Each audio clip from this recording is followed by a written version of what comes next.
Buenas tardes a todos. Vamos a empezar hoy un ciclo de 4 charlas sobre técnica legislativa. Como dije recién, 2 van a estar a mi cargo y 2 a cargo del doctor Pérez Bourbon. La idea es que sea lo más ameno posible. Ustedes no van a salir aprendiendo a hacer proyectos, si es que no tienen experiencia previa, pero van a conocer algunos conceptos que les van a servir y nos van a conocer a nosotros bien como para preguntarnos lo que necesiten. Ustedes saben que QL, que forma parte de la Escuela de Dirigentes, está siempre dispuesto a colaborar en la redacción de proyectos y en las consultas de antecedentes que ustedes tengan. La idea es que yo voy a empezar a hablar y después cada tanto les voy a dar la palabra. Le pido que ustedes se anoten. Vemos si son muchos, vamos a dar grupitos de 3 y después al final vamos a tener un momento para charlar, pero también voy a estar presente en las otras clases, así que las preguntas pueden continuar y también durante la semana.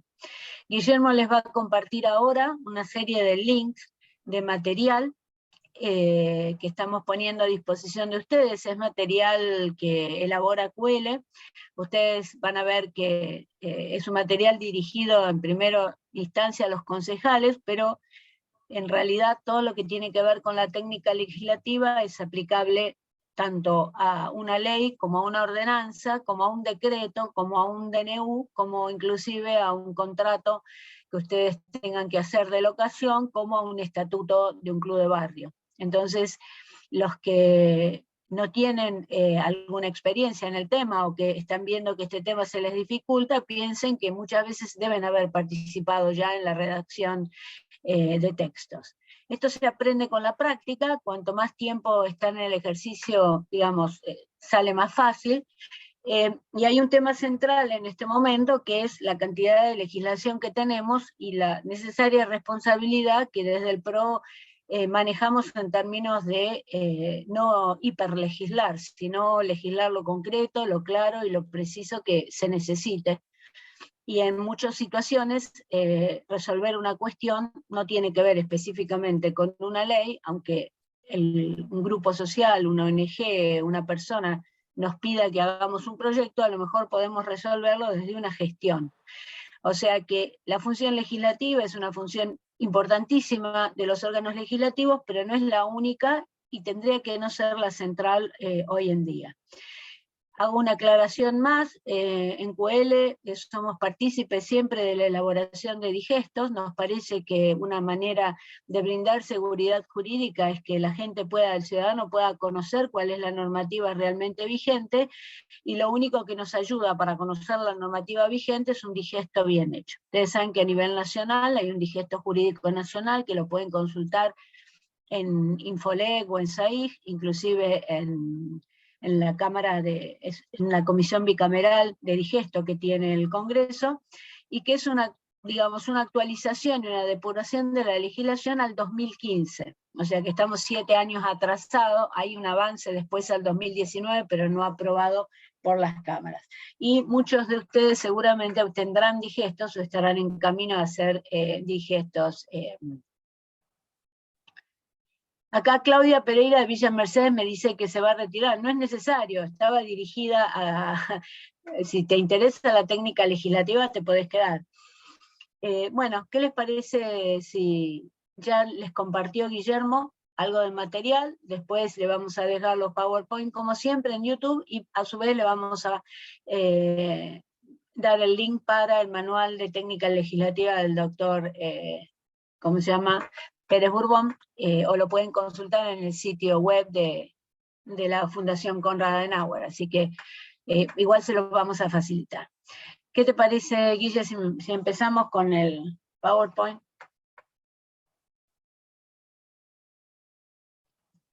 Bueno. Como les dije y comencé hablando, vamos a hablar de función legislativa. La función legislativa es una, saben que los consejos y los órganos legislativos tienen función de control, función educativa, función de mediación de conflictos, es decir, un sinnúmero de otras funciones, función de vinculación con la ciudadanía, pero hoy nos vamos a dedicar a la función legislativa propiamente dicha. Algunos de ustedes habrán participado en el curso anterior y habrán tenido en ese momento, habrán aprendido algo de procedimiento parlamentario, que lo vamos a necesitar muy poco acá, pero algunas cosas les van a ser familiares. A quienes estuvieron en cursos anteriores van a repasar normas, cuestiones, porque acá no hay mucho que inventar, pero bueno, hay problemas nuevos que van surgiendo y de algo de eso vamos a hablar hacia el final. A mí siempre me gusta pensar qué es la ley o qué es la ordenanza. En realidad no hay una definición de ley. Si ustedes van al diccionario de la Real Academia o de la ordenanza van a encontrar más de 12 acepciones, y si ustedes buscan algún texto que les hable del concepto de ley o el concepto de ordenanza, posiblemente no lo encuentren. Entonces, la forma, tal vez porque se pensó siempre que era la fuente principal del derecho, no había que definirla, pero mucha gente se ha ocupado de pensar en términos del concepto de ley, aunque no hay una unanimidad al respecto.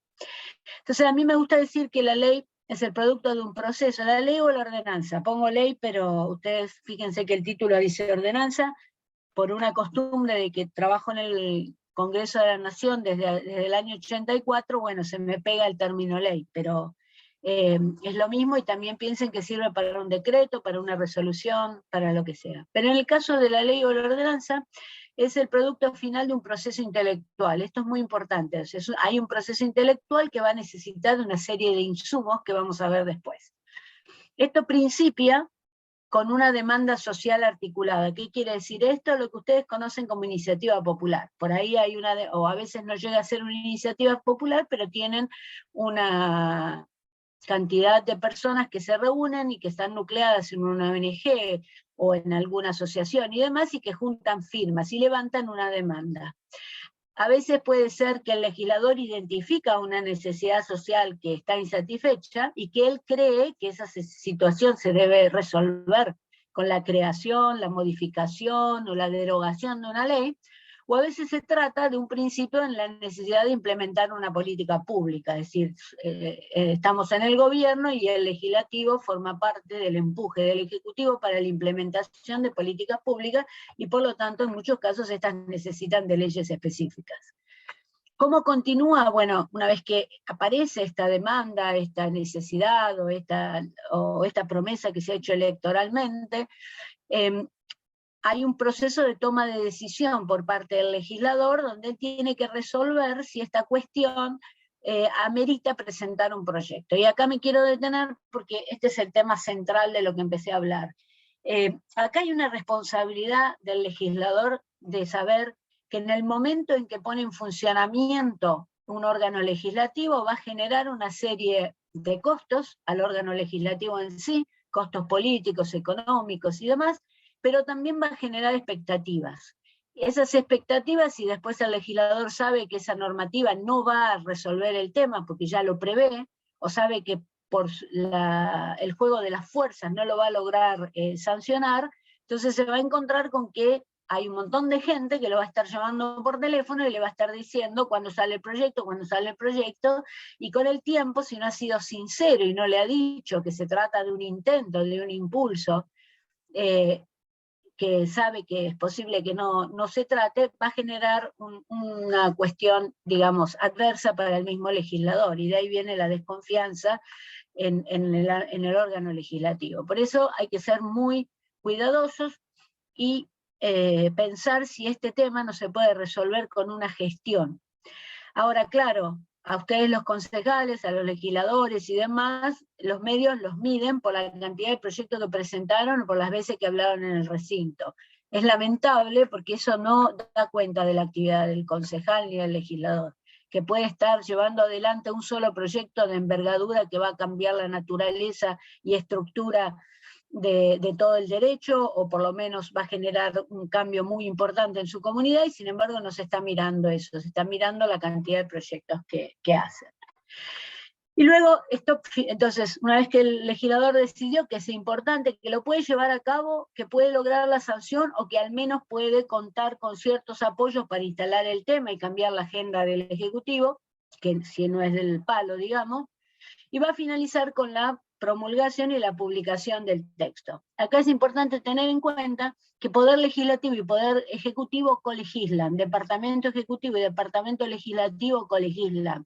Y esto es central, porque siempre estamos quejándonos de la influencia del Poder Legislativo, pero del Poder Ejecutivo, pero es que no es que tiene influencia, es que tiene iniciativa, puede presentar los proyectos que tiene, como tiene los equipos técnicos más importantes y más desarrollados, es posible que presente más iniciativas o iniciativas con posibilidad de ser sancionadas que el Poder Legislativo, pero no está haciendo nada que esté mal, está legislando porque es una función que se le reconoce. Y por supuesto después tiene la posibilidad del Ejecutivo de vetarnos, en algunos casos totalmente y en otras situaciones parcialmente. Ahora, en todo este proceso, en este principio, continuación y finalización que está marcado acá, interactúan dos funciones básicas, la del decisor político y la del técnico. No digo dos personas, sino dos funciones, porque puede ser que ustedes como concejales no tengan un asesor. Entonces, las dos funciones están en ustedes. Pero es importante que lo miren y que se detengan un poquito en analizar en qué situación se encuentran para saber si ustedes están en la fase de construcción de la decisión política o en la fase de construcción técnica del proyecto. Porque eso va a meritar insumos diferentes y posiciones también diferentes. Y porque no se puede discutir la decisión política al mismo tiempo que se la escribe. Primero hay que zanjarla. Cuando ustedes se encuentren que no pueden redactar un proyecto, seguramente la razón va a ser de que el proyecto, la decisión política no está bien tomada. Pasemos, Guillermo. Entonces, como les dije, hay una interpretación de la demanda, una elaboración y presentación de un proyecto y un tratamiento en comisiones y plenarios para llegar a la promulgación y publicación. Este tratamiento en comisiones y plenarios es parte del curso que vimos antes sobre procedimiento parlamentario, que los que no asistieron lo pueden ver en YouTube. Interesante es esto que está en rojo en esta filmina, en esta diapositiva, que dice que la decisión política evoluciona desde una decisión política individual a una decisión política del cuerpo, que es colectivo. Y acá hago otro parate porque me interesa que entiendan lo siguiente. A veces uno dice el proyecto salió como ingresó. La verdad que entró un proyecto y el plenario lo sancionó como estaba.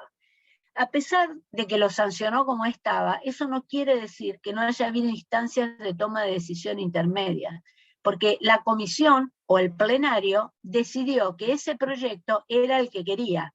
Entonces, a pesar de que el texto es el mismo, no es el mismo proyecto, es un proyecto que ya pasó por el filtro de una decisión política y que por eso llegó. Por lo tanto, esta decisión política evoluciona desde lo individual a lo colectivo, a llegar a ser una norma consentida por todos, en el sentido de las mayorías que lo aprueban.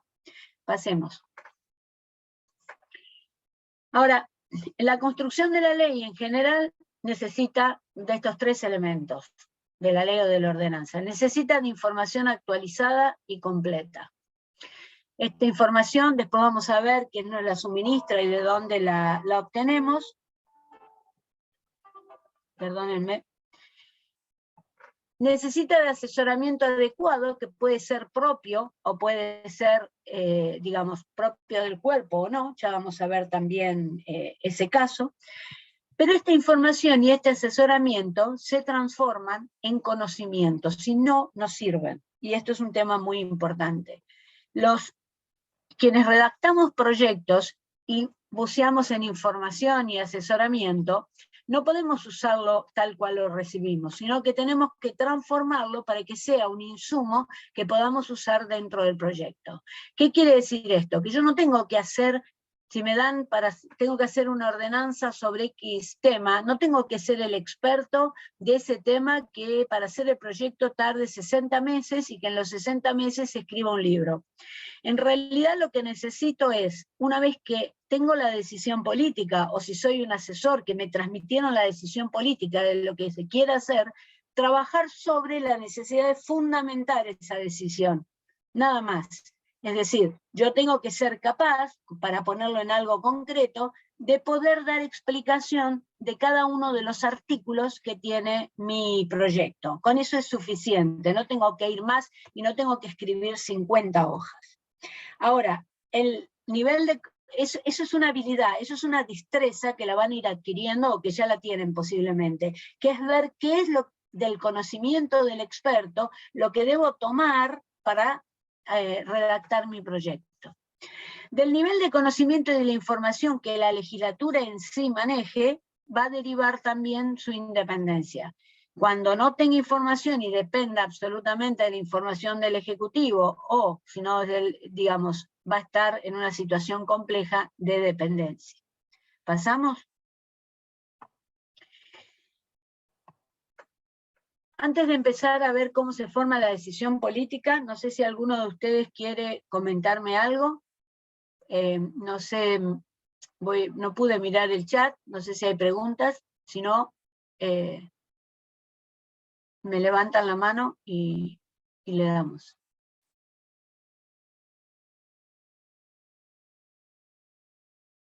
Acá dice,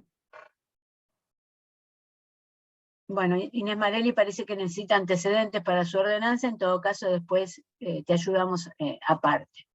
Bueno, no hay manos levantadas, yo no veo acá, así que díganme, sigamos. Bueno, vamos a hablar ahora, como yo dije, hay dos etapas, una la de la decisión política y otra la de la construcción técnica.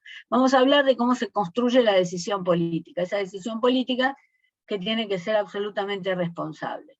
Y acá hay listado cuatro insumos de la decisión política, uno que les parecerá raro, que quiere factores personales, otro información y asesoramiento externo al cuerpo, información y asesoramiento interno, y después recursos técnicos, entre ellos en realidad no nuevas tecnologías, uno está acostumbrado, pero son las tecnologías en general, a decir, ¿no?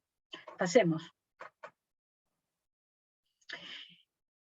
Y acá están los aspectos personales de formar la decisión política. Es indudable que un legislador que profesa la religión católica va a tener una posición diferente sobre el aborto o sobre la eutanasia, a lo mejor, que un legislador que es ateo.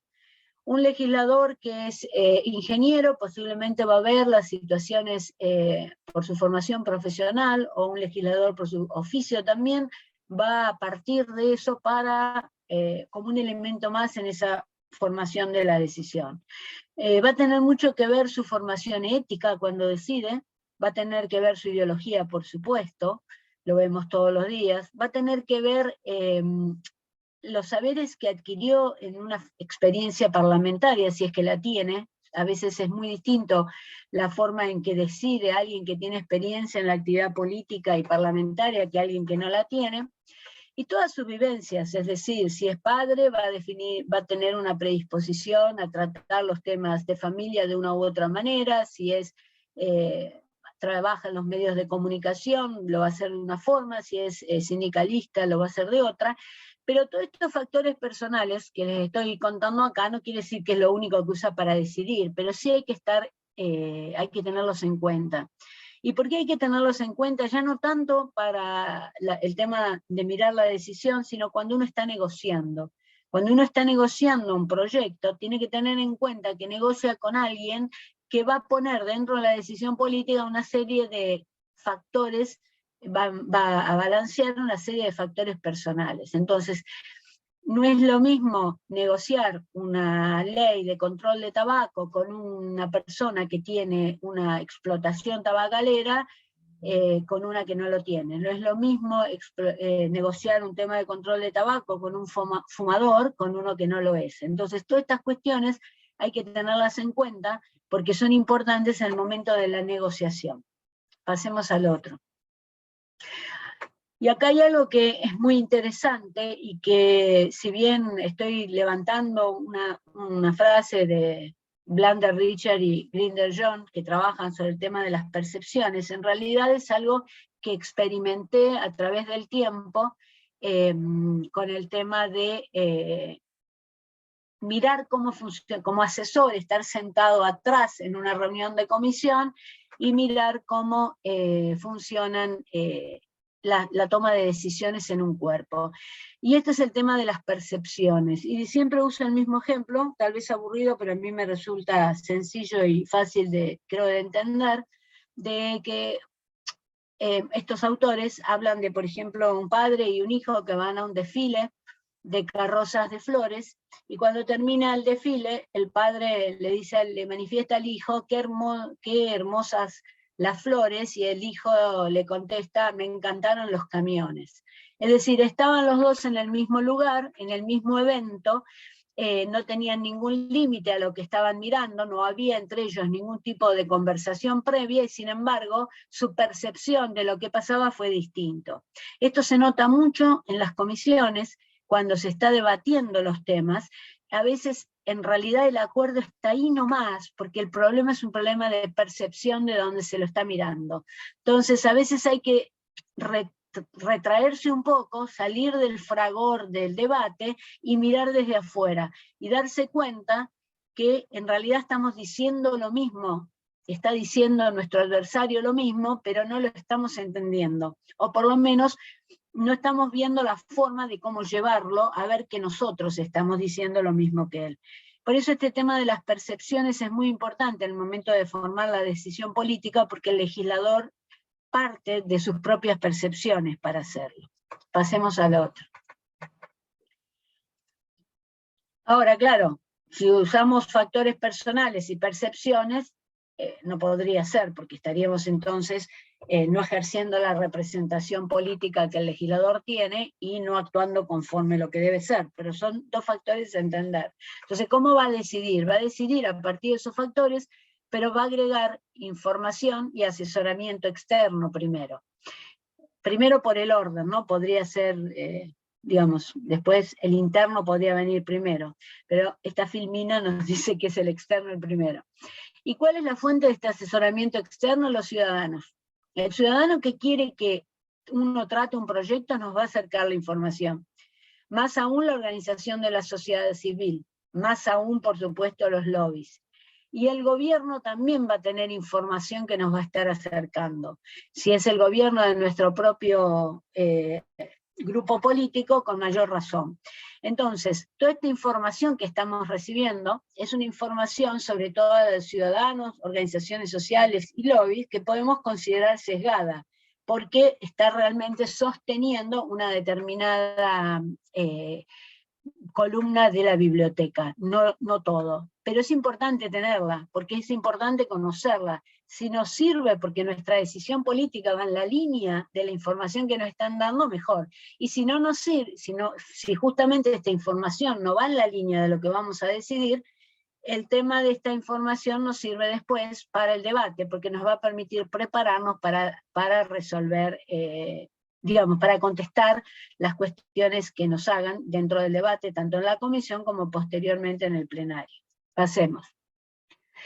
Bueno, les dije, hay asesoramiento externo y asesoramiento interno. El asesoramiento interno, cuanto más grande es el cuerpo legislativo y más complejo, es posible que tenga algún órgano de asesoramiento, como ser una biblioteca, como ser un área de un secretario que tenga todo conocimiento de la historia parlamentaria del órgano, o puede ser que tengamos, como tiene a nivel nacional, una oficina que asesora. A nivel nacional los órganos de asesoramiento han ido creciendo, y los invito a todos a que visiten la oficina de presupuesto del Congreso de la Nación, de reciente creación, que está dando información presupuestaria sobre el gobierno de la Nación de manos de expertos de nivel muy importante en el país, ingresados por concurso, que la verdad que vale la pena. Hacen informes sobre ejecución presupuestaria, pero también sobre el impacto posible de determinados proyectos. Sirve, si no porque digamos, excede a lo que ustedes hacen desde el Consejo, sin embargo sirve para ver la forma en que analizan los proyectos en materia de impacto, y ustedes podrían de alguna forma hacerlo en algo parecido, aunque menor. Morena, me dijiste que había quien levantaba la mano, si le quieren dar la palabra. No, por ahora no vi nadie que haya levantado la mano, pero estaba por escribir eso, que si alguien quiere hacer una pregunta, que levante la mano, le habilitamos el micrófono. ¿Y hay preguntas en el chat? No. Bueno, sigamos entonces, pasemos a la otra filmina. A todo esto, a los factores personales, más en la información y asesoramiento externo e interno, le vamos a agregar recursos técnicos. Imagínense que estamos en el área, estamos pensando en cómo se toma la decisión política. Todavía no estamos hablando de recursos técnicos ni listados de verificación para la redacción. Esto es apoyo para la toma de la decisión, que es la parte más compleja, porque lo otro es una cuestión de técnica, lo otro se aprende o se puede pedir que alguien lo corrija, pero esta etapa de la decisión es la central para el concejal o para el legislador. Y acá los recursos técnicos son, como dice acá, las listas de verificación, se llaman también checklist, ustedes lo van a encontrar en internet, hay una gran cantidad de checklists que tienen inclusive colores, las listas naranjas, las listas azules, etc. Estos checklists, ¿qué es lo que son? Son una serie de preguntas. Estas preguntas nos permiten recordar o no olvidar todos los temas que tenemos que tener en cuenta cuando vamos a tomar la decisión. También nos sirven para verificar a posteriori si estos temas los tomamos en cuenta, o sea que sirven en ambos extremos de la toma de la decisión. Cuando lo vamos a tomar para que no nos falte nada y después chequeando cuando la tomamos a ver si cumplimos con todo. A ver, pasar al próximo. Fíjense, este es un ejemplo, porque los checklists tienen muchísimas preguntas.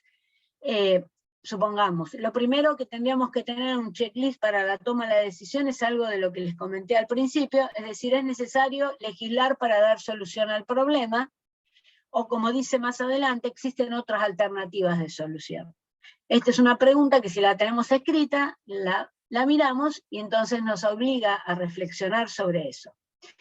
El otro tema que también es importante al momento antes de tomar la decisión es preguntarnos si hemos interpretado correctamente la demanda, ¿la entendemos bien? En el caso del legislador, que a su vez es el redactor, no es tan complejo, pero esto se complejiza cuando el legislador rápidamente pasó un ratito por la oficina o mandó un WhatsApp y dijo que hay que hacer un proyecto de tal tema y el asesor no interpretó bien la demanda, porque todo el trabajo que viene después va a depender de esto. Por lo tanto, hay que interpretar bien la demanda y poder definir bien cuál es el problema que nos están planteando. Otra pregunta central en el momento de tomar la decisión es si es posible, si es necesario y preciso actuar ahora. A veces no es la oportunidad para actuar, a veces uno quema un proyecto importante por apurarlo.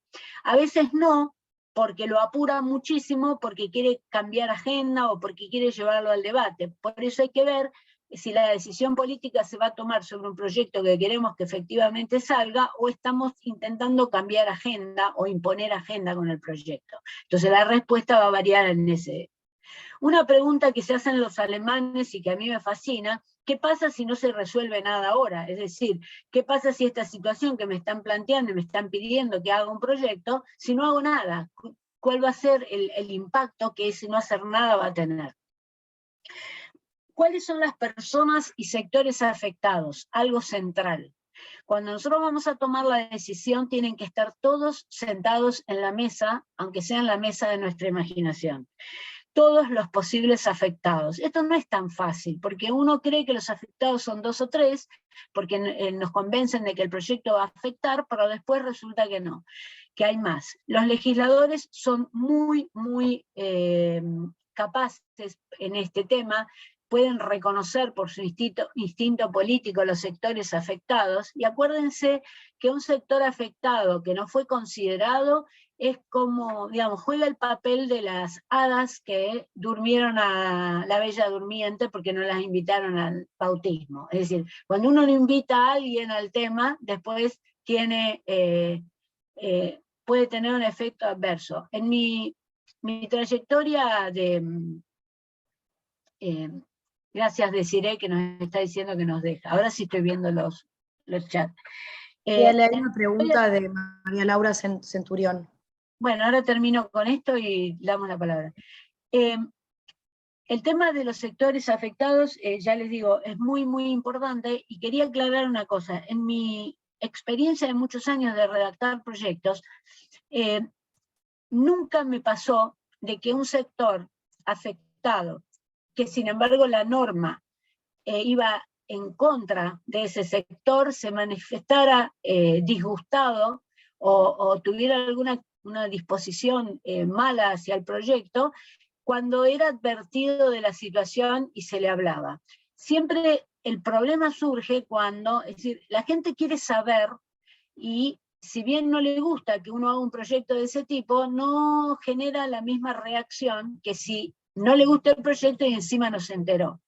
Entonces, es preferible, y sobre todo en comunidad chica, hablar con todos y decirle hasta dónde se puede llegar, porque a lo mejor la solución se puede dar en el largo plazo y prometer que uno va a hacer otras ordenanzas posteriores, que no va a tomar una resolución, como se llama al principio, y que sí lo va a hacer más adelante. Y después, si es razonable, los costos-beneficios. Bueno, esto en realidad hay que pensarlo mucho. Si yo lo que estoy proponiendo tiene un costo para el erario público que es imposible, y más en una época actual, yo estos días estoy viendo que hay muchos legisladores en nuestro espacio que quieren preguntar y pedir por obras, y sabemos que las obras no se van a hacer, o sea, no hay forma, porque presupuestariamente no hay presupuesto y tampoco hay forma de que esto se haga. Entonces, hay que relacionar cuáles van a ser los costos y cuáles los beneficios que vamos a obtener justamente de esto. Antes de dar la palabra, quiero decir una cosa. Yo acá separé algunas preguntas. Estos checklists los tiene que hacer uno. Uno puede tomar los checklists que están en internet, saber que esos checklists están hechos a veces para otros países diferentes que los nuestros, y sentarse un día a decir, bueno, hoy es el día que me voy a organizar para después tener una serie de instrumentos que voy a poder usar cuando redacte los proyectos. Y entonces armo mi checklist y me hago las preguntas que yo considero que es necesario que tenga en cuenta. Demos la mano entonces a los que levantaron la mano. Morena. Dale, ahí le doy a María Laura Centurión. Sí. Ahí está. Sí, ahí estoy desmuteada. Muchas gracias. Muy interesante, Alejandra, toda la exposición. Yo le quería consultar. Yo vivo en una localidad pequeña, es en el Calafate, 30.000 habitantes. Estamos en minoría en el Consejo Deliberante. Y estas situaciones que usted describe se plantean asiduamente. Y hay temas, en general casi todos los temas son controvertidos, en el sentido en que hay un sector de la sociedad que quiere una cosa y otro sector de la sociedad que quiere otra. Y estos sectores en general están representados por ONG. Por ejemplo, vayamos a un caso puntual, la pista de esquí en el Calafate, ¿no?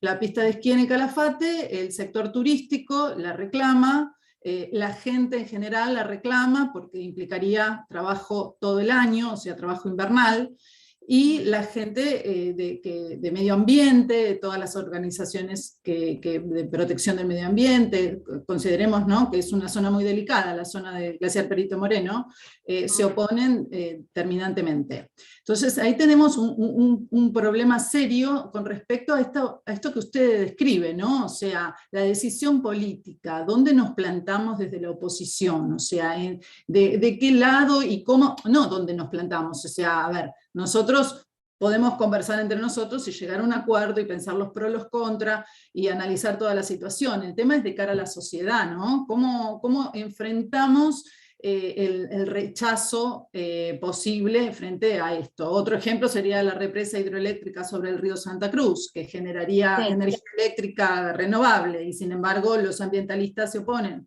Y así infinidad de cosas, ¿no? Bueno, los temas que vos estás planteando son temas centrales que todavía no le encontraron la vuelta a nivel nacional, ni con la minería, ni con los glaciares, ni ahora menos con los humedales. Sin embargo, te doy un ejemplo de lo que está pasando ahora con el tema humedales, que en realidad los humedales no solo están al pie de los glaciares, sino que ocupan toda la Argentina y cosas.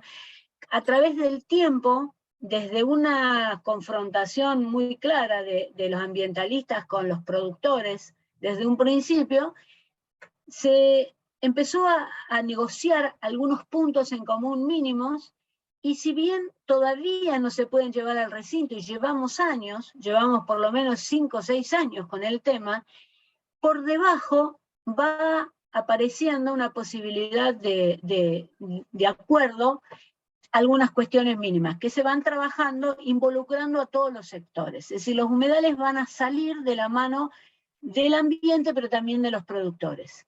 Ahora, la posición que tiene, una cosa es la posición que tiene el partido sobre la necesidad de aprovechar y generar, eso es una cuestión. La otra es la posición que también tiene el partido en materia de ambiente, y el asunto es ver cómo lo podemos ir, digamos, negociando de alguna manera. Esto no tiene otra solución que el debate, y posiblemente fuera del ámbito del Consejo. O sea, el debate con la comunidad. Hay ONGs muy importantes a nivel nacional que tienen mediadores para este tema. La ONG, por ejemplo, de SAPSAI, la ONG que lidera de Cambio Democrático, o sea que tienen mediadores justamente y que han logrado mediar en situaciones de tierras de indígenas, en situaciones de bosques, pero es un proceso muy largo, con muchísima paciencia, y que hay que sacarlo del ámbito de la política, hay que llevarlo al ámbito de la evidencia científica, que es la otra cosa que viene ahora y que estamos empezando a ver en materia legislativa. Hay que legislar sobre evidencia científica y hay que hacer entender, hubo un congreso era muy importante en Villa Langostura, de parlamentarios de todo el mundo, hablando justamente sobre la necesidad, bueno, de atemperar estos temas a partir de la evidencia científica existente, digamos. Si esto no va a... Yo me acuerdo del caso de las represas porque me tocó desde la jefatura de gabinete estar a cargo de las reuniones en, ¿cómo se llama?, las audiencias públicas que hubo en el Congreso, donde es como vos decías, María Laura, venía un grupo y te decía que era todo un desastre, y el grupo que seguía te decía que estaba todo bien. No se puede así. Eso hay que, y entonces justamente se estudia ese caso de las represas con el tema de que hay que trabajar sobre evidencia científica. Bueno, a ver, ¿hasta cuándo va a afectar? ¿Va a afectar tanto? Entonces, ¿podemos hacer la pista más abajo, más allá, menos acá? ¿Podemos hacer que venga menos gente, que se use de manera cosa, que no haya una confitería? No sé. Pero es un proceso, no tiene solución, y la que trabaja mucho en eso, y que tal vez sería interesante si querés que te contactemos, es el equipo de Gladys González. Gladys Bien, González sí, trabaja justamente en la mediación en estos temas y le cuesta un montón. El otro día tuvo un sí. debate muy interesante con la comisión de enlace por el tema de digamos, la producción agrícola. Me gustaría el contacto, y además quería Bueno, agregar que estos debates y estos encuentros que ustedes generan y que tienen base científica, sería interesante que también involucren a las localidades cercanas, como en este caso el Calafate, donde nosotros con pocos recursos y poco conocimiento, no tenemos el acceso al conocimiento técnico que tienen ustedes, generamos debates que en realidad erosionan más que construyen, y eso no es adecuado. No te creas, lo de evidencia científica es muy nuevo. Recién hay una comisión en el ámbito del Congreso que va a trabajar, pero recién está empezando a ver cómo. El modelo es el modelo inglés, si lo querés mirar, que tienen un organismo, y bueno, recién empezamos con eso, es absolutamente nuevo. Bueno, gracias. ¿Alguien más, Moreno? Sí, Pero, la otra consulta, María Laura, escribinos que te ponemos en contacto con los asesores de Gladys González. sí, la otra consulta es de Esther, que ahí le habilito el micrófono. Hola, buenas tardes. Hola, Esther. Hola, ¿qué tal? ¿Cómo le va? Bueno, yo también vivo en una localidad bastante, son 40.000 habitantes de Río Negro. Bueno, de acuerdo al tema de las ordenanzas, yo soy concejal en mi ciudad, por el partido Río Negrino, y tuvimos un problema con el Código Tributario. En el momento se mandó el Código Tributario, donde con ordenanza y todo desde el Ejecutivo, y en el momento que estuvimos debatiendo mucho tiempo, lo trabajamos fácil, unos 3 meses, era bastante amplio, y resulta que en el momento que nos teníamos que sentar a debatir entre los concejales, hubo bocinazo, la gente se nos fue al consejo, y la verdad que no lo pudimos, no le pudimos dar tratamiento. Esto fue en el 2020 más o menos, y todavía está en stand-by, todavía lo seguimos estudiando. Yo siempre les propuse que teníamos que trabajar con las instituciones, con las partes afectadas, porque ese Código Tributario salió desde el Ejecutivo, donde se miraba mucho la parte, por ejemplo, tomaron como referencia Córdoba, Capital Federal. Le digo, no, nosotros somos una ciudad chica, cada uno sabe dónde vive, nos tenemos que adaptar a nuestro pueblo, a nuestra gente, a nuestra cultura.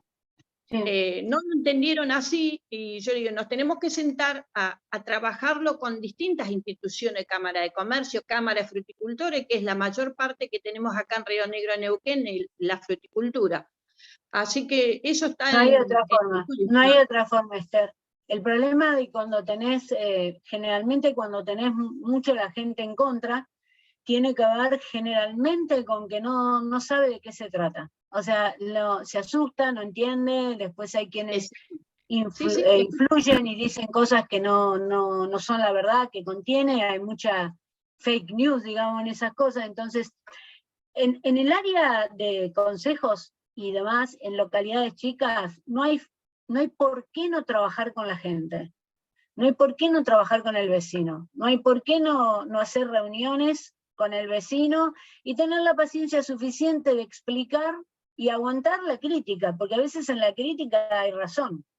Entonces, el consejo cerrado es un problema. El consejo tiene que estar abierto. Ya bastante cierran los consejos, por lo menos a nuestro espacio, por el hecho de que somos minoría. Entonces, los consejos tienen que abrirse, tienen que salir. El consejo es, un poco hay que tener esa idea de las, llevado al extremo, ¿no? Pero de las series americanas o de las películas donde ustedes ven que van todos los vecinos de la ciudad a hablar con el concejal y se sientan y todos discuten y todo eso. Bueno, ese es el modelo. No hay otra forma que el consenso, y más ahora que hay medios, ¿no? Así que...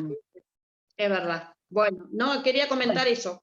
No, está bien. Gracias. Bueno, Morena, seguimos. Sí, hicieron otra pregunta también, pero por el chat, que ahí Noelia, si estás, te reactivó el audio, así. Sí. La última sí puedo seguir, a ver. Ya te solicité. Ahí está, ¿se escucha? Sí, te escuchamos. Hola, Noelia. Hola, ¿cómo estás? Que bueno, soy de Federal Entre Ríos, de un pueblo chico, digamos, de Entre Ríos, así que por ahí es mi inquietud. Nosotros tratamos de formular los proyectos de ordenanza o ley, pero siempre tenemos que estar sujetos, que somos oposición, y que nos están pinchando todo el tiempo que no hay plata, no presenten cosas porque no hay plata. Entonces yo digo, nosotros trabajamos, tratamos de siempre escuchar a la ciudadanía en lo que nos pide, pero esto nos debería frenar en la presentación de un proyecto a manera de no especular o crear una falsa expectativa cuando la ciudadanía pide algo, y por ahí, bueno, puede ser una utopía que se cree ese proyecto o esa ordenanza, digamos, que se concrete a nivel de obras, pero ¿nos debería frenar saber que, por ejemplo, el municipio no tiene un costo de obra? Sí, el municipio, digamos, hay una norma que está incluida en todos los reglamentos de las, principalmente de las legislaturas provinciales del Congreso de la Nación, que dice que todo proyecto que implique costos tiene que indicar de dónde se va a sacar el dinero, de qué partida.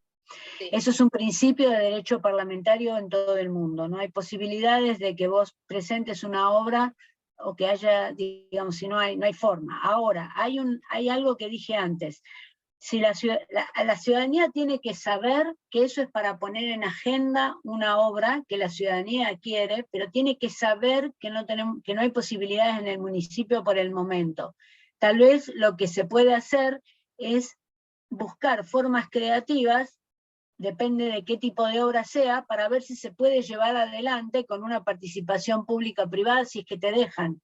Porque si el consejo no te deja, también es un tema, pero depende porque a lo mejor hay una empresa en Federal que si el problema es arreglar una plaza, la empresa se podría hacer cargo de arreglar la plaza, digamos, puede ser, sí. Pero también hay que ver el juego de fuerzas políticas. Ahora, todo lo que vos puedas hacer desde el consenso con la gente y desde la posibilidad de ser creativo en los recursos, porque a lo mejor ellos te dicen que no hay recursos, pero vos identificás algo que se está gastando y que se podría aplicar a esto. Si vos conocés eso, sí tenés los recursos. Por supuesto, claro, que después no te van a dar el voto, pero eso es otro tema, digamos. Bueno, está bien. Al menos intentar y ponerlo sobre la mesa el proyecto que la ciudadanía está pidiendo. Ejemplo, un asfaltado de una calle. Avisarle a la ciudadanía y pedirle al municipio que sea creativo en la solución, porque a lo mejor al asfaltar una calle se puede resolver con un consorcio de vecinos, y no Correcto. por eso. Bueno, gracias. Nada de nada. Bueno, entonces tomamos la decisión política, pasamos por todas estas preguntas, y ahora hay una cuestión, si voy a mover. Acá dice de veterinaria para todos. Nosotros usamos proyectos de resolución. Sí, los proyectos de resolución expresan una resolución o un deseo, digamos. El tema es que a veces también generan estas expectativas que no se pueden dar, no se pueden satisfacer. Una decisión es de buena calidad, lo dice el doctor Fermín Bertone, que creo que lo estudió y lo entiende bien, cuando es adecuada para resolver el problema, o sea, cuando pasamos por todas nuestras preguntas y nos dio así, porque es oportuna en el tiempo, es decir, definimos que ese es el momento para presentarlo, es viable en su aplicación. Si yo quiero que todo el mundo cambie, vaya y registre nuevamente su domicilio en 2 días, no se va a poder hacer, entonces eso no es viable, por más que a mí me parezca que es una forma de limpiar el registro de domicilio. Tiene fortaleza, y acá lo que venimos hablando, que es consensuada políticamente y con la ciudadanía, y apoyada por la población, tanto a favor como en contra, pero que haya un consenso, que se haya debatido. Y lo que quería señalar principalmente acá, es que sea éticamente aceptable. Tiene que ser éticamente aceptable, más en este momento, teniendo en cuenta cuáles son los valores que nuestra sociedad, nuestra comunidad considera que son los principales a respetar. ¿Me lo podés pasar? Entonces, acá viene un tema que me gusta introducir y que es lo nuevo, que normalmente no lo digo, pero que estoy convencida. Nosotros estamos en una crisis de la legislación. Si ustedes se ponen a leer y si tienen ganas van a ver que hay hiperlegislación, les dicen que hay contaminación, que hay legislación basura, un montón de cosas. Entonces alguien dijo, bueno, vamos a resolver esta crisis enseñándole a la gente a redactar mejor. Pero un filósofo, Manuel Atienza Rodríguez, en 1989 pensó otra cosa. Pensó que en realidad la forma de salir de esta crisis de la legislación y a su vez salir de la crisis que tienen los órganos legislativos, en los cuales no se tiene confianza ni respeto, tiene que ver con que deberíamos acercarnos a que la tarea legislativa tenga cierto grado de racionalidad. Tiene que ver con mucho de lo que hablamos hasta ahora.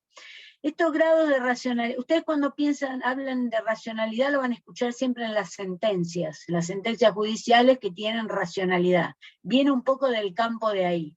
¿Qué quiere decir? Cuando mi proyecto tiene que tener, y toda mi actividad parlamentaria, tiene que tener 5 tipos de racionalidad, que es una forma de sistematizar lo que ustedes dijeron. Primero es la comunicativa. Yo tengo que saber comunicar, tengo que saber escribir, tengo que tener las herramientas necesarias para comunicarle oral y por escrito al ciudadano qué es lo que estoy proponiendo y cómo va a ser mi norma. Y por supuesto tengo que hacerlo de tal forma que me entienda. Es decir, tiene que ser racional en la comunicación, en la norma.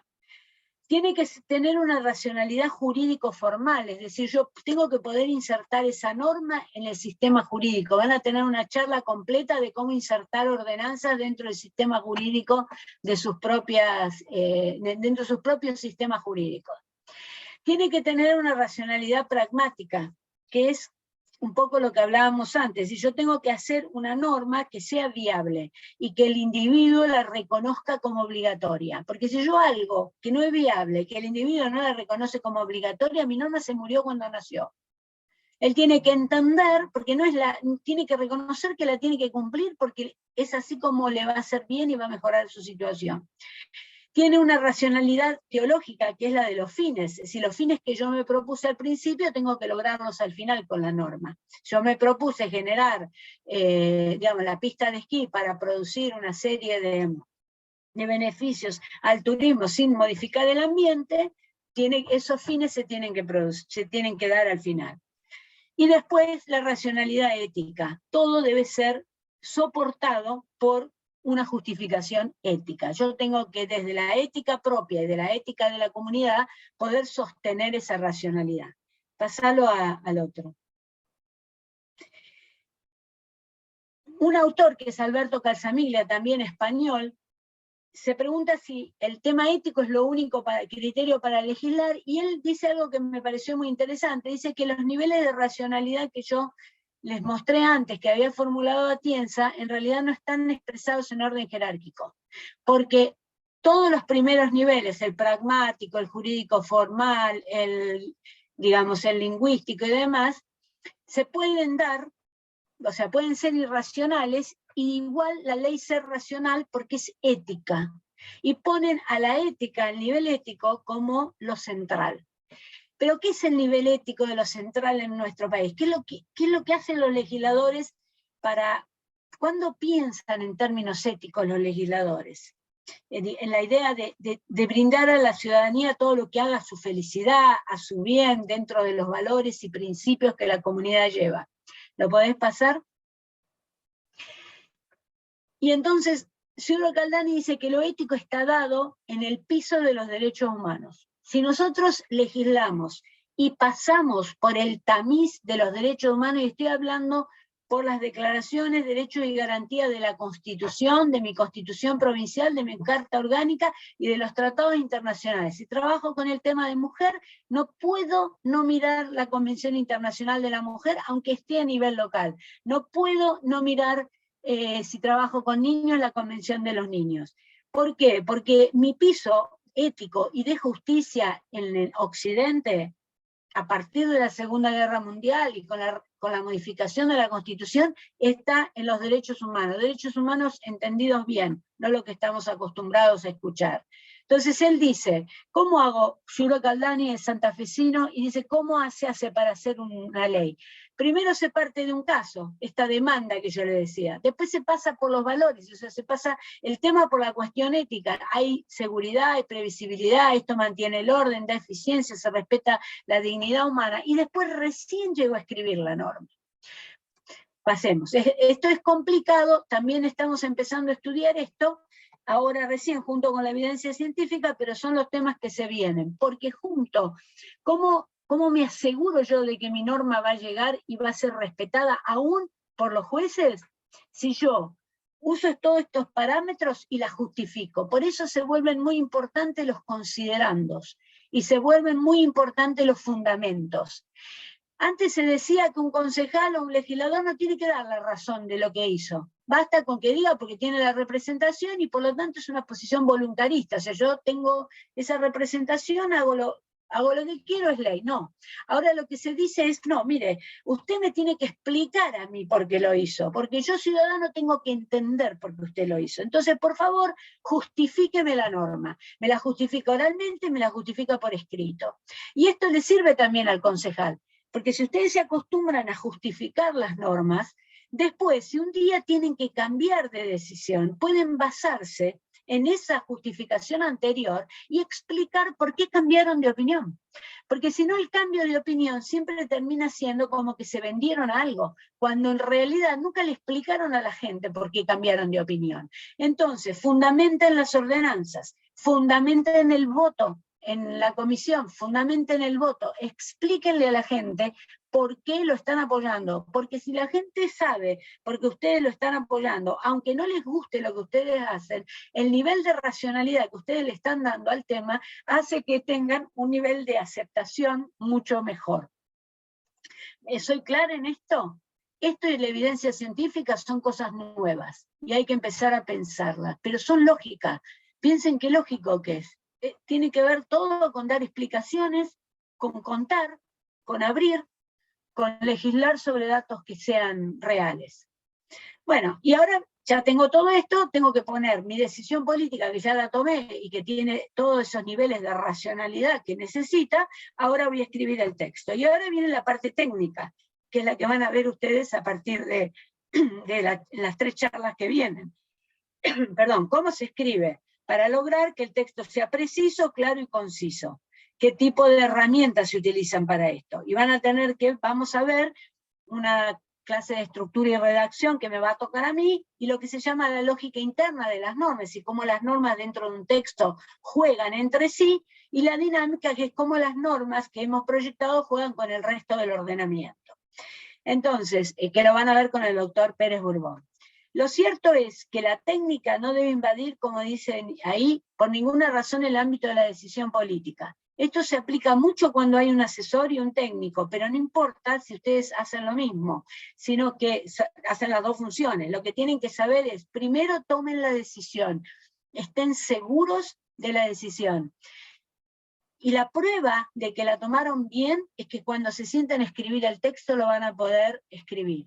Háganme caso por la experiencia que cuando uno no puede escribir, porque no sabe cómo hacerlo, es porque cuando no fluye el texto, es porque la decisión tiene algún problema. Hay algo que no está cerrando en esa decisión y hay que rever. No sé si hay alguna pregunta o alguna cosa, Morena, para antes de pasar. Hay dos. Una de Sí. Alberto, que ahí le activo el audio, que quería... Ajá. Hola, ¿qué tal? Buenas tardes. Hola Alberto, Bueno, ¿cómo estás? ¿cómo estás? Todo el sur está Bien. presente acá. ¿Viste? Estamos recontraactivos. Bueno, Yo normalmente... vengo de Bariloche y de Villa Langostura, así que anduve cerca. Bueno, nosotros acá se nos presentó el otro día el caso que uno de los partidos, somos oposición, tenemos un solo concejal, presentó modificar una ordenanza para quitarle, por ejemplo, el pago de patentes a los jubilados, que era algo que a la caja de la municipalidad le hace un daño, porque yo lo planteé, vamos a tener jubilados quizás con una Toyota 0 kilómetros que puede pagar, que simplemente por ser jubilado va a dejar de contribuir. Y tuve una respuesta desde una diputada que le consulté el tema. Mirá, si es para bajar impuestos está dentro de lo que pensamos nosotros como partido, y el intendente, si le hace un daño a la caja, la puede vetar. No te pongas en contra de eso, porque no es función nuestra como oposición cuidarle la caja al municipio. Que la sociedad vea que quisimos bajar un impuesto y que después el intendente pague el costo político. Sí, bueno, eso es una estrategia política que se usa bastante, presentar algo para que el otro quede descolocado y que después pague un costo político, digamos. Pero, digamos, un legislador responsable no puede hacer eso, porque un legislador responsable sabe que, en definitiva, si el erario público se perjudica en una magnitud importante, se perjudica al ciudadano, no hay otra explicación. Ahora, no es la primera vez que se hace eso, de hecho se hace mucho eso. Se hace mucho porque parece que fuera, por eso yo apelo ahora a la racionalidad y a la responsabilidad. Yo estoy trabajando ahora con un senador y el otro día le decía, no pidamos más esto, porque ya sabemos que no se puede. O sea, ya sabemos que no están los fondos. Entonces hay que ser responsable. Juntos por el Cambio tiene la posición de no más impuestos. No está hablando de sacarlo a los impuestos, está hablando de rever toda la situación. Lo que se le puede decir a la ciudadanía es, o pedir, es, bueno, sentémonos a revisar todo, que lo que estemos quitando por este lado se pueda mantener por el otro. Pero no, yo no sé si vos sos del gobierno o sos de la oposición al gobierno. No, nosotros estamos en oposición, tenemos un solo concejal. Y la legisladora que te lo dijo es de la oposición. No, me lo dijo a nivel provincial, consulté con una legisladora provincial. Claro, porque es como una, por eso hubo que poner normas en los reglamentos que dicen que no podés hacer ningún juego que no le compense al Estado su presupuesto. O sea, vos podés, por supuesto que podés hacer una limpieza de impuestos y podés calcularlos de otra manera y podés bajar uno y subir los otros, pero lo que pasa es que no podés hacer una cosa así tan irresponsable solo para que pague un costo político que es relativo, porque la gente también sabe que no puede ser. Sí, fue algo que presentó igualmente el Frente de Todos, que yo dije que hay que oponerse a esto, pero bueno, era la posición. Sí, te pone en una situación difícil porque ¿cómo se llama? Pero bueno, es así. A veces el legislador está en esas situaciones muy complicadas. Como me decía una legisladora con la cual trabajé mucho tiempo, hay momentos en que uno está solo con la decisión. Si vos te mantenés en una decisión que es correcta y la explicás, y la mantenés, y sos coherente en lo que haces, yo creo que eso a la larga te beneficia, independientemente de que en el corto plazo tengas problemas. Pero no te puedo dar solución a eso porque es un jueguito seguro, que seguro. se hace. No, lo fabuloso que dijiste sobre tomar decisiones basadas en evidencia científica, ¿no? Hace años creo que nos quedamos sin las pasteras en Entre Ríos, y tuvimos un conflicto hasta con Uruguay porque cortamos las rutas por las pasteras que iban a contaminar, y sin embargo pasaron ya más de 10 años, las pasteras están ahí y nadie está diciendo que contaminan, así que evidentemente... Inclusive hay estudios de que no contaminan. Sí. Digamos, le contaminaron la visión de la playa y todo eso, pero visión. Pero bueno. Perdimos un montón de trabajo por eso, y creo que con la pista de esquí debe pasar algo parecido. Bueno, es lo mismo que está pasando con la pista de Ushuaia, de Calafate y demás, hay que ver hasta dónde. Sí. Muchas gracias por la respuesta. No, ¿hay otro, Morena? Sí, María Laura Centurión preguntó, ¿qué se hace cuando el Consejo Deliberante aprueba una ordenanza que viola un derecho humano? Bueno, en realidad eso es inconstitucional y habría que ir a la justicia. Tiene que ser muy flagrante, digamos, indudablemente, y por eso es muy importante tener todos los antecedentes y tener digamos, siempre documentar todo, para tener justamente esa prueba, ¿no? de lo que está pasando. El poder, el Consejo, a ver, hay dos posturas. A veces se ha dicho que un congreso, como fue ahora con el tema del Consejo de la Magistratura y todo, tiene la potestad suficiente como para dictar normas inconstitucionales, ¿no? Porque en realidad después las revela el organismo y puede considerar que así sean. Hay otros que dicen, no, eso es imposible, todo lo inconstitucional y menos aún lo que viole los derechos humanos no puede pasar, pero no hay una forma de declararlo nulo hacia adentro, hay que ir. Se hizo con la ley de obediencia debida y se declaró la nulidad, pero no es una figura legislativa la nulidad, hay que ir a la justicia. Ahora, llevar todo a la justicia también es un problema, porque llevar todo a la justicia hace que el órgano, ¿cómo se llama?, legislativo quede paralizado.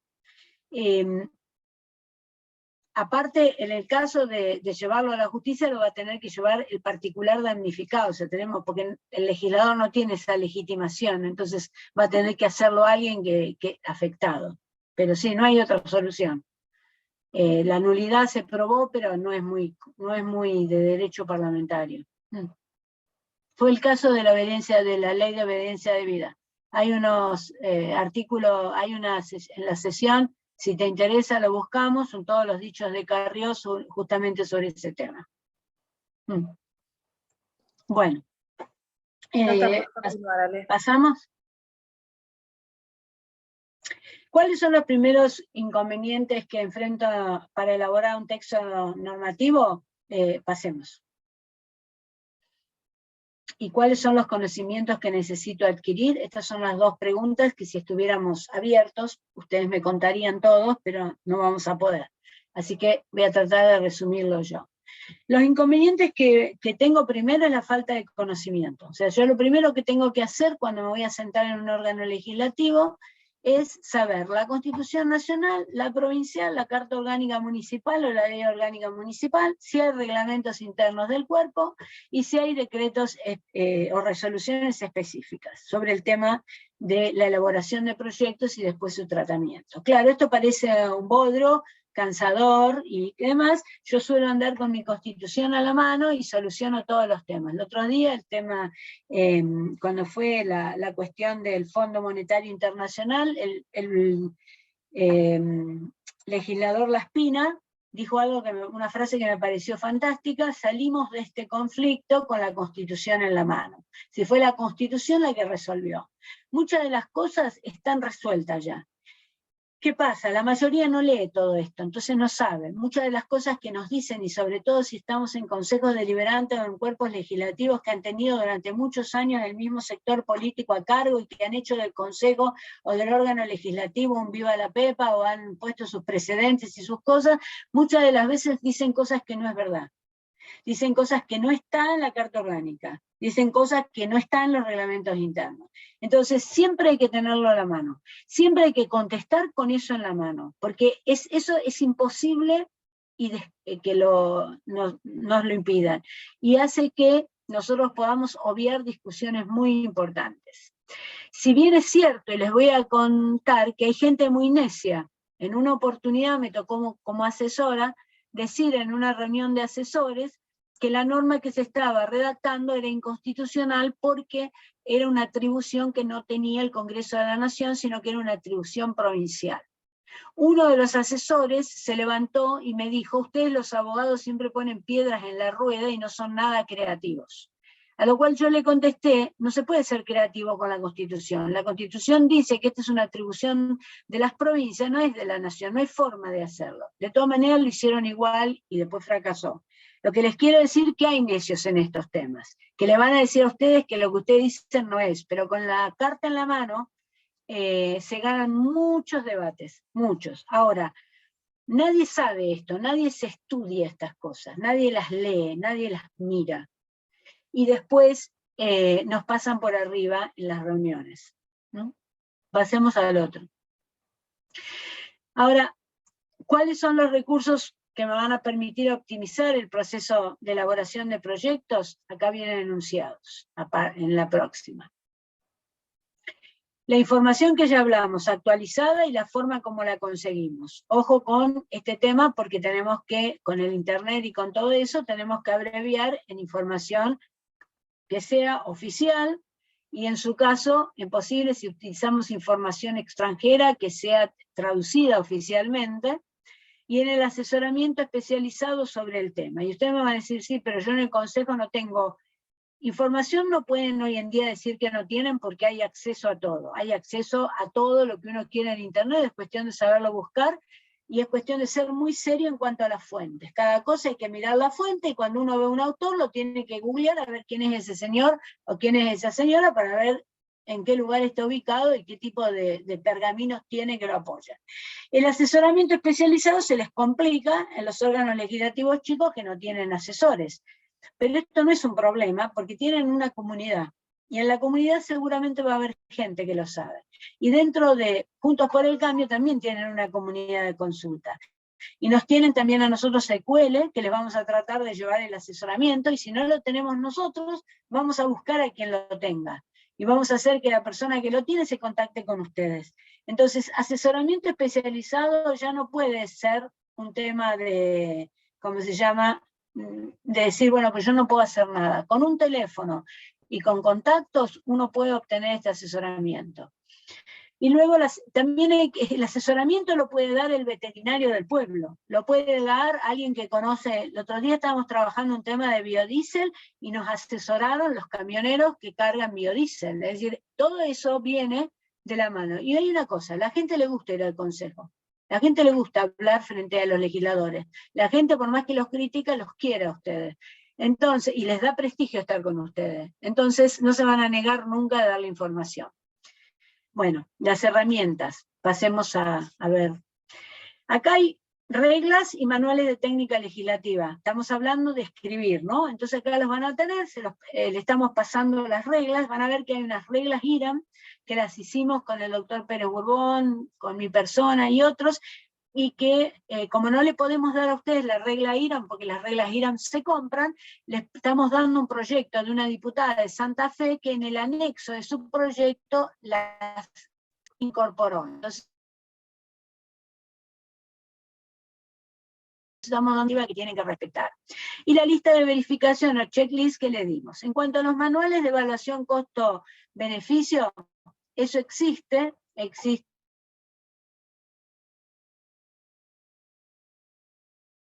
en varios beneficios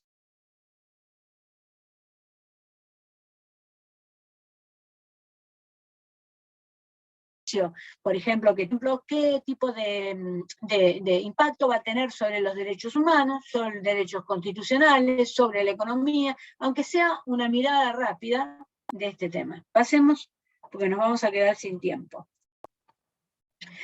Tecnología y capacitación, que es lo que están haciendo ustedes ahora, pasemos. Dicen que se está cortando el sonido, no sé. Y luego, una serie de etapas para la elaboración de los proyectos. Estas etapas guías, las armé yo hace mucho tiempo para ayudarme a mí en mi tarea. Y después me resultaron que las fui chequeando con el tiempo y a mí me sirven, y yo creo que las puedo compartir con ustedes y le pueden servir. Yo tengo la decisión tomada y tengo que hacer el proyecto. Lo primero que tengo que ver es si comprendí el tema, como dijimos en los checklists. Esa es mi primera etapa. Y esta primera etapa se resuelve en que tengo que tener que dar la respuesta a estas 5 cosas, que a su vez son los 5 primeros artículos del proyecto. Con esto ustedes dejan de lado el terror ese del papel en blanco, porque respondiendo a esto van a tener los 5 primeros artículos. ¿Cuál es el objeto del texto? Es el tema, el artículo primero, esta ordenanza tiene por objeto tal cosa. Ese es el artículo primero, objeto tal cosa. Y ahí definen el objeto. Los destinatarios del texto normativo. Bueno, si los destinatarios son todas las personas que están dentro de mi jurisdicción, no lo tengo que poner. Pero sí, si yo voy a destinar mi norma a un sector determinado. Si los destinatarios son los menores de 5 años, va a tener que estar al principio puesto en los primeros artículos de la norma. ¿Por qué? Porque yo no puedo obligar a nadie a que se lea toda la norma para saber que no está incluido. Entonces, estas cosas van al principio. Pongo el objeto y pongo a quién va dirigido. El territorio de la aplicación no, de la norma, si es todo el territorio de mi jurisdicción, no, pero si es una ley, una ordenanza de emergencia para un lugar determinado, tengo que ponerlo, y lo pongo acá para que la gente lo encuentre enseguida. ¿Cuándo entrará en vigencia? Esto aparece siempre al final en las ordenanzas. Esta ley entrará en vigencia en tal fecha. En realidad tendría que ir al principio. Pueden dejarlo al final por una cuestión de costumbre, pero tengan en cuenta que es uno de los temas que van al principio. ¿Y cuáles son las excepciones que plantea la norma? Si mi norma no se va a aplicar en determinados casos, tiene que estar al principio. Porque por lo mismo que les dije de los destinatarios, no puede ser que alguien se lea una ordenanza de 400 páginas y encuentre en el último artículo que su caso era una excepción. Ahora, a veces esto es difícil escribirlo acá, porque en realidad necesitamos de toda la norma. Entonces lo que se hace, se pone un artículo que dice que esta norma no se aplica en los siguientes casos y se remite contemplados en los artículos tal y tal y se lo pone más adelante. Pero tengo que dirigir al que va a leer mi norma al principio. Porque las normas no se escriben para los jueces, ni tampoco se escriben para los expertos. Las normas se escriben para la gente. A pesar de que van a encontrar literatura que les dice lo contrario, la norma se escribe para la gente, y se escribe con el grado de dificultad que el destinatario a la cual va destinado exige. Si yo estoy haciendo una norma que va a regular la construcción de un gasoducto y que tienen que resolverlo expertos en ese tema, mi lenguaje puede ser muy diferente a si yo regulo una norma que está trabajando sobre, no sé, el cuidado de los niños al cruzar la calle. Es totalmente diferente. El destinatario me fija, no quiere decir que yo escribo de manera pobre cuando la persona no es un experto, sino que me fija los términos que uso. Esto es la racionalidad lingüística que vieron antes. Tengo que poder comunicarme. Porque ¿qué hace la persona? Y lo dijo un legislador americano que fue un técnico legislativo muy importante, Rick Dickerson. ¿Qué hace la gente cuando no entiende la norma y no puede recurrir al auxilio de una organización que se lo explique o de un abogado que pague? Inventa su propio derecho. Entonces cumple una cosa o cumple la otra o cumple más o menos y le parece que zafa. Porque como no le entiende, hace lo que le parece que dice la norma. Y eso hay que evitarlo. Pasemos a la segunda. La segunda etapa es la investigación de antecedentes. Yo ya tengo definidos esos 4 artículos, ahora tengo que ver cómo relleno los fundamentos y cómo relleno los otros artículos que voy a poner en el coso. En el texto va solo la parte dispositiva. Los fundamentos ustedes los ponen en los considerandos. Cuando es una ley provincial se ponen los fundamentos. Ustedes a veces aprueban los considerandos. En realidad no es conveniente aprobar los considerandos, porque aprobar los considerandos llevan a lo que María Laura contaba, a una lucha entre facciones, porque en realidad yo puedo estar sosteniendo un proyecto porque me parece que es bien por algunas razones, y Alberto puede estar sosteniéndolo por otras razones, pero en la parte dispositiva estamos de acuerdo. Lo que no estamos de acuerdo es en lo que fundamenta eso. Si yo llevo los considerandos a debate, me paso la vida debatiendo posiciones, cuando en realidad, ¿me entienden lo que les digo? O sea, habría que tratar de evitar de tener que sancionar los considerandos, para no perder tiempo en el debate de los considerandos.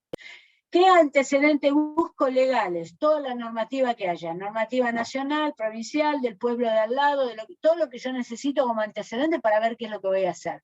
No me importa si está vigente o si está derogada, porque si está derogada me puede interesar saber por qué no anduvo. Entonces a lo mejor mi norma no es viable. Parlamentario, todo lo que tengan en el Consejo, todas las ordenanzas anteriores. Generalmente siempre se hacen ordenanzas y hay material. Uno se podría vivir haciendo proyectos sobre la base de los proyectos que han ahí. Ahora, en el tema de los parlamentarios, hay que decir de quiénes son los proyectos, por supuesto, para evitar problemas. Doctrinarios es la doctrina, van a poner lo que apoye el proyecto de ustedes. Y judiciales si tienen, a veces los casos judiciales los ayudan. Pero acuérdense lo que le dije acá, son los antecedentes necesarios para completar mis artículos, no para más. O sea, para explicar cuál es el objeto, para que yo pueda dar razón de lo que puse en cada uno de los artículos. Sigamos. Acá hay un listado de verificación que se los dejo, que se hace sobre los antecedentes, que es una serie de preguntas para que no me olvide de consignar la fuente, que no me olvide a ver si consulté fuente pública, que no me olvide de poner si los proyectos están vencidos o aprobados. Estos son como ayudas memorias, que uno los tiene y va tildando. Una vez que hizo el proyecto lo va completando. Sigamos.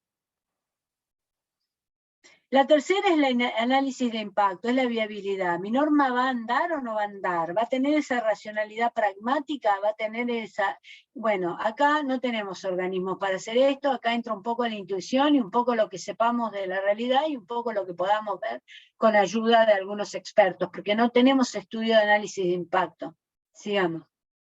El impacto es si es el impacto que es sobre los actores en particular o sobre la sociedad y qué tipo de aspectos va a impactar mi norma, si aspectos económicos, sociales, constitucionales, derechos humanos, es decir, toda una gran cantidad.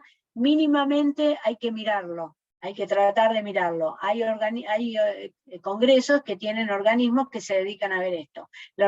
La Oficina de Presupuesto del Congreso de la Nación, por pedido de las comisiones del Congreso, estudia el impacto de las normas, pero solo por pedido, no va a estudiar el impacto de normas de un legislador.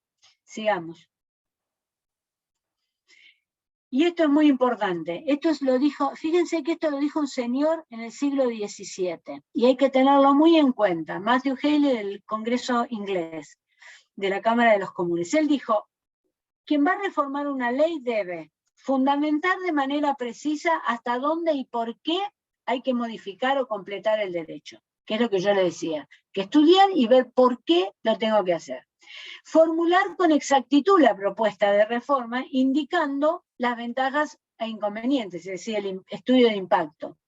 Valorar las ventajas e inconvenientes en la legislación para ver si la voy a hacer, y fíjense la última, y si la reforma resulta razonable, o sea, estudié todo esto y me da que tengo que reformar, pero el cambio que produce es mínimo, hay que mantener la legislación vigente, por una cuestión de seguridad jurídica.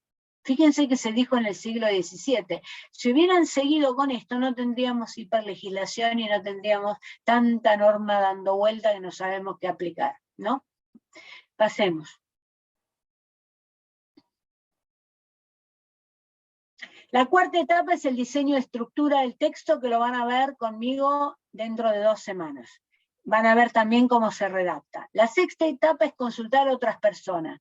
Una vez que yo diseñé la estructura, que es el armazón, y redacté, o sea, llené cada parte de la estructura, consulto a otra persona, a una persona que no trabajó conmigo, que no está al tanto de lo que yo estoy haciendo. Si esa persona no entiende el proyecto, está mal, no hay vuelta atrás. Eso lo dice Rick Dickerson. Hay que hacerlo de nuevo. Recién cuando consulté a la otra persona y la otra persona lo entendió, yo se lo doy a cualquiera, el que pase. Le digo, y me dice, sí, vos querés hacer tal cosa. Recién ahí cuando estamos seguros, ahí vamos al legislador si es que nosotros no somos los que estamos redactando, si se tratara de un asesor. ¿Lo pasás?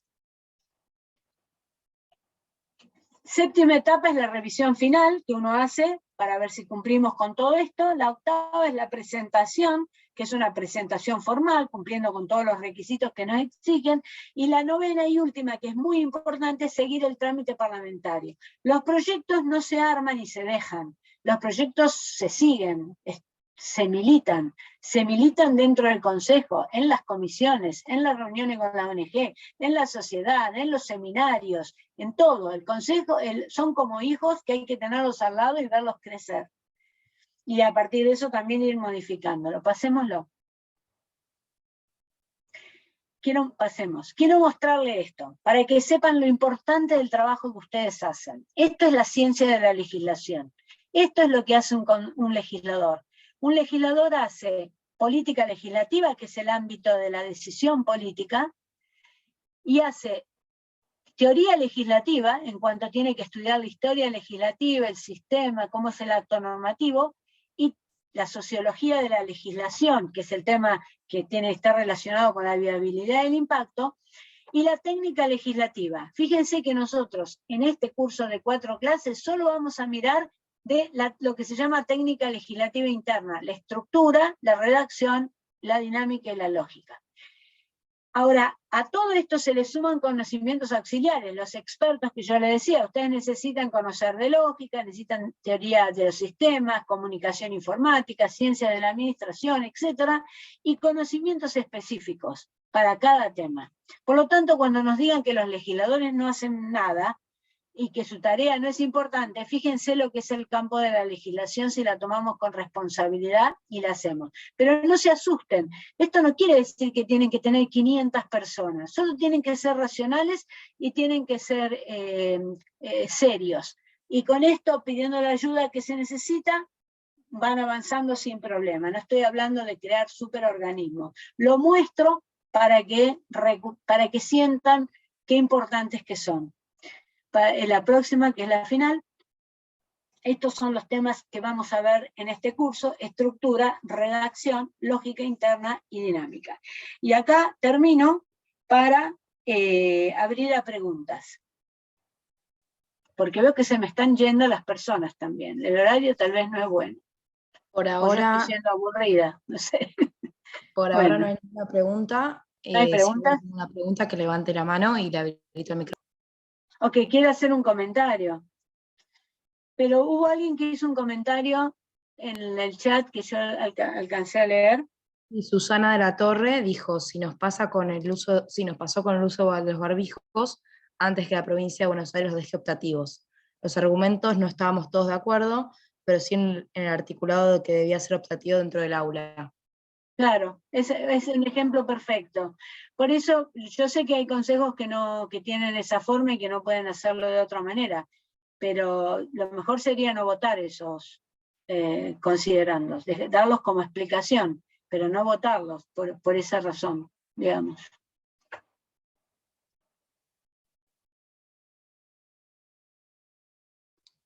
Por ahora nada más, Ale.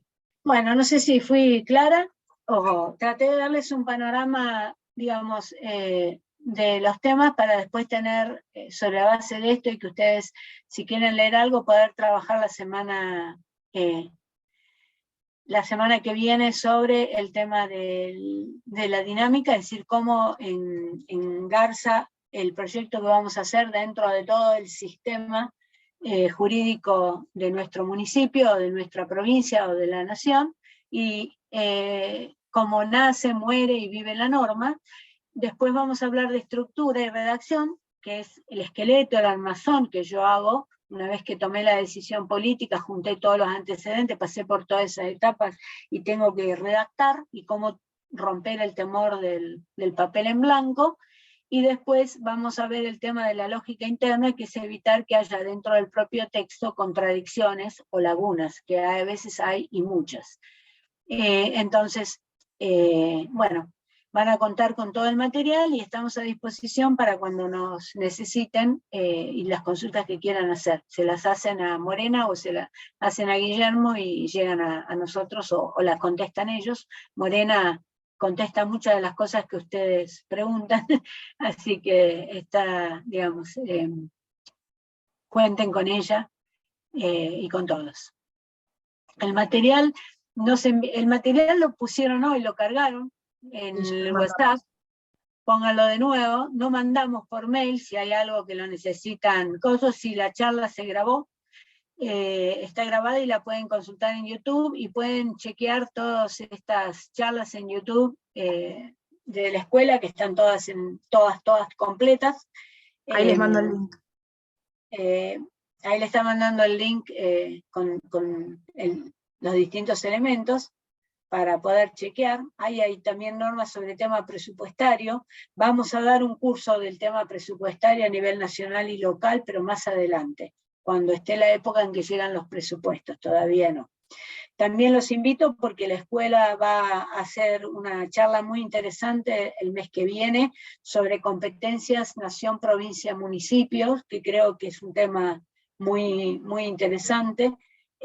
Así que, y les prometo que voy a tratar de, en el tiempo que viene, escribir algo sobre evidencia científica para que lo tengan y a su vez se pueda difundir. No va a ser ya, pero lo tengo en mente, así que lo voy a hacer. Bueno, mil gracias a todos, gracias en nombre del licenciado Amadeo, que es el director de la escuela, y nos vemos la semana que viene.